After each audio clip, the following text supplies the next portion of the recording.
কবর বলতে বুঝায় মানুষ আমরা মনে করি আশেপাশে, বাড়ির আশেপাশে 3.5 হাত গর্ত করে যেখানে লাশ রাখা হয় সেখানে মনে করি কবর। নারে বাজান না, কবর বলতে বুঝায় মানুষের মৃত্যুর পর থেকে শুরু করে কিয়ামত পর্যন্ত জগৎটাকে বলা হয় কবরের জগৎ। সুতরাং বাবারা আমার, আমরা যারা আগুনে পুড়ে মারা যায়, যারা পানিতে ডুবে মারা যায়, যারা হাঙ্গর কুমিরে খেয়ে ফেলে, তাদের কবর কোথায়? ইয়া দ্বারা মুসলমান শুনে নেন, আমার আল্লাহ তোমাকে বানাইতে সময় লাগবে না, হুকুম দিলে হয়ে যাবা।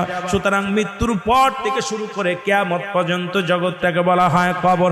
এই কবরে যেদিন শোয়া দিবে, 1 নম্বরে আসবে একজন ফেরেশতা, তার নাম হলো নোমান ফেরেশতা।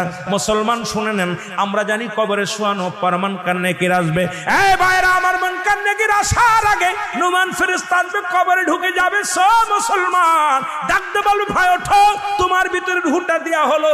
আদরাইল সাল্লাম রূহটা বাইর করেছে, আমার আল্লাহ তোমাকে জানটা দিয়েছিল, এটা কবজ করেছে।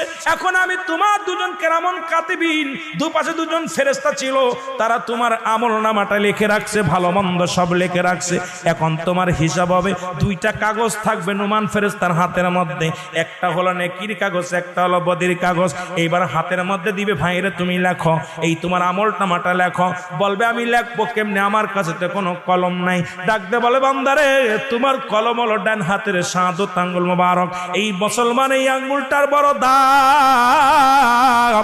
এরে আমরা হলে সুন্নাতুল জামাতের যারা মুসলমান আশিকেরা, শোনো, এই আঙ্গুলের মাথায় সুন জড়ায় না। এই আঙ্গুল দিয়ে আমার নবী চন্ডকে দিয়ে খণ্ডিত করেছে।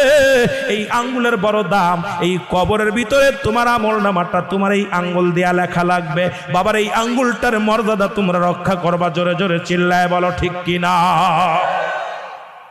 এবার ফেরেশতা ডাকতে, নোমান ফেরেশতা ডাকতে বলবে, এ বান্দা, এই ডানাতের শাহাদাত আঙ্গুল মুবারক হলো তোমার কলম। বান্দা বলবে, আমি কলম পাইলাম, কালি তো নাই। বলবে, কালি তোমার মুখের থুতু মুবারক। জোরে বল আল্লাহু আকবার। এই মুখের থুতু মুবারক তোমার কালি। আমি আপনাদের 2টি পায়া ধরে বলে যাই, এই মুখ দিয়ে গাজায় টান দিস না, এই মুখ দিয়ে মদে টান দিস না, এই মুখ দিয়ে বিড়ি সিগারেট খাস না, এই মুখ দিয়ে কাউকে গালি দিস না।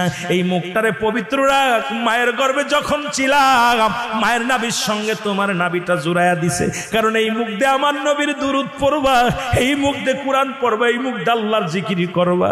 এই মুখটা দিয়া কেমনে তুমি গাজার মধ্যে টান দাও, এই মুখটা দিয়ে কেমনে বিড়ির মধ্যে টান দাও, এই মুখটা দিয়া কেমনে তুমি হারাম খাও, এই মুখটা দিয়া কেমনে তুমি হারাম জিনিস ভক্ষণ করো,